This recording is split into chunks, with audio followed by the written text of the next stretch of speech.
Welcome to the LRF Group Market Update.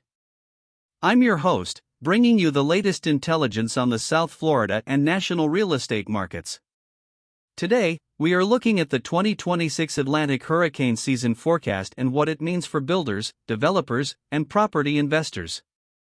The season is officially underway, and despite predictions of a quieter year, experts are urging the housing industry not to ease up on storm-resilient building. NOAA's 2026 outlook calls for 8 to 14 named storms, 3 to 6 hurricanes, and 1 to 3 major hurricanes.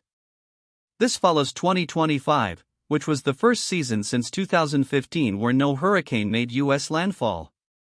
However, 2 consecutive slow seasons can breed a dangerous sense of normalcy among builders and developers making long-term infrastructure decisions.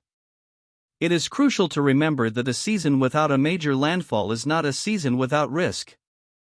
Last year's quiet season still delivered real consequences, including coastal flooding in South Carolina from Tropical Storm Chantal and accelerated coastal erosion along the Outer Banks. Patrick Chopson, principal architect with Atlanta-based firm Cove, warns that developers might be tempted to dismiss the threat during a slower season. But as he points out, you should really expect the impossible. Global engineering firm Thornton Tomasetti echoed this sentiment, warning that a below-normal forecast does not eliminate risk for individual buildings, portfolios, campuses, or critical facilities. Currently, the climate sits in an El Niño Southern Oscillation neutral phase, the transitional window between La Niña and the anticipated El Niño emergence. Forecasters caution that these ENSO neutral periods carry their own unpredictability. History bears out this potential threat. The 1992 Atlantic hurricane season offers the starkest warning. El Niño conditions were developing, and the season produced only 6 named storms. Then came Hurricane Andrew. Making landfall in South Florida as a catastrophic Category 5, Andrew caused more than $27 billion in damage, exceeding $60 billion in today's dollars, and leveled entire communities in Miami-Dade County.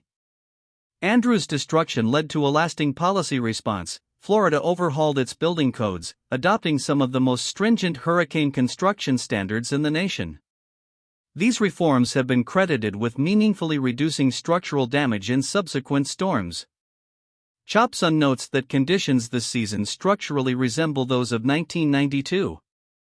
Emergency management officials and housing policy advocates are pushing back against any easing of resilience investment.